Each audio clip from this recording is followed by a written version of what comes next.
The legend lives on from the Chippewa on down of the big lake they call Gitchigumi. The lake, it is said, never gives up her dead when the skies of November turn gloomy.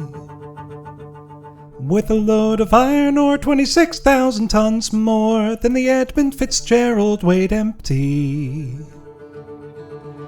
The good ship and true was a bone to be chewed when the gales of November came early.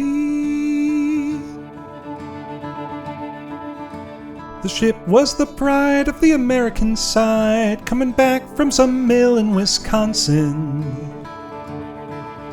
As the big freighters go, it was bigger than most, with a crew and good captain well seasoned.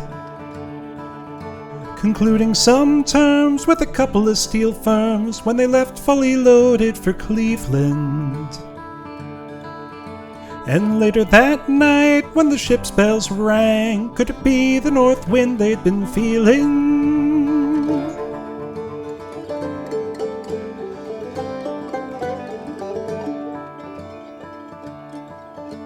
The wind in the wires made a tattletale sound, and a wave broke over the railing.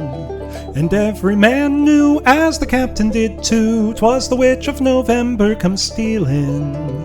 The dawn came late, and the breakfast had to wait, when the gales of November came slashing. When afternoon came, it was a freezing rain, in the face of a hurricane west wind. When supper time came, the old cook came on deck, saying, "Fellas, it's too rough to feed ya." At 7 p.m. a main hatchway caved in. He said, "Fellas, it's been good to know ya." The captain wired in, he had water coming in, and the good ship and crew was in peril. And later that night, when his lights went out of sight, came the wreck of the Edmund Fitzgerald.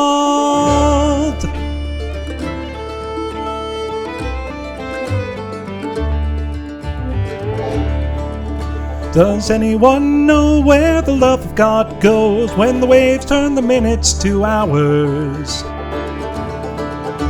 The searchers all say they'd have made Whitefish Bay if they'd put 15 more miles behind her. They might have split up, or they might have capsized. They may have broke deep and took water. And all that remains is the faces and the names of the wives and the sons and the daughters. Lake Huron rolls, Superior sings in the rooms of her ice-water mansion.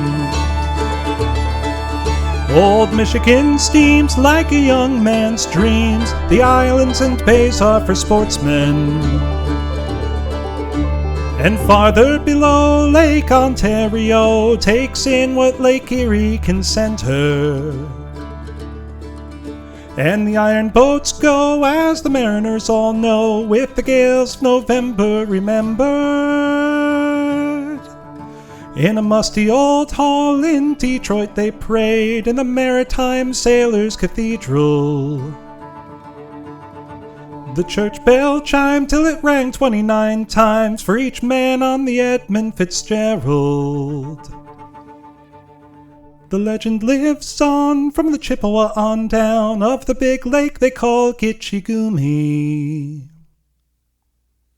Superior, they said, never gives up her dead when the gales of November come early.